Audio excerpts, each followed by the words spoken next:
Hi, in this tutorial I will show you how to create a grain effect in Inkscape. It is a really useful function, for example, if you are creating backgrounds. For example, I will show you how it works in rectangles. So I go to rectangle tool and I create here a simple rectangle. I change the color for red and now I click right mouse button on the object and I select here duplicate. I go to selector tool and I change the color to black. So we have two objects here like you see.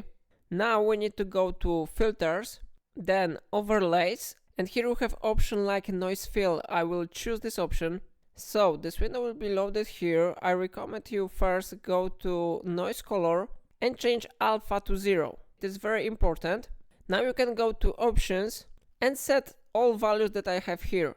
I recommend you to change here turbulence to fractal noise, and you can always check live preview to see the effect that will be applied. In my opinion, one of the most important settings here is erosion. You can change values to check which one will be good for you. Of course, it depends on your preferences. My favorite value here is about 8 or 9, so I will set these values and now I click apply. We can now close this window and go to object and fill and stroke. It looks really good, but you can always use it with gradient. So for example, you can choose here linear gradient, and by this slider you can set the effect that you will get. Of course, the second option is radial gradient.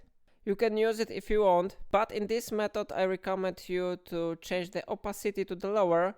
The effect will be really better. And of course you can use to mesh gradient if you want. I will zoom in to show you how it looks, and it's really great, yeah.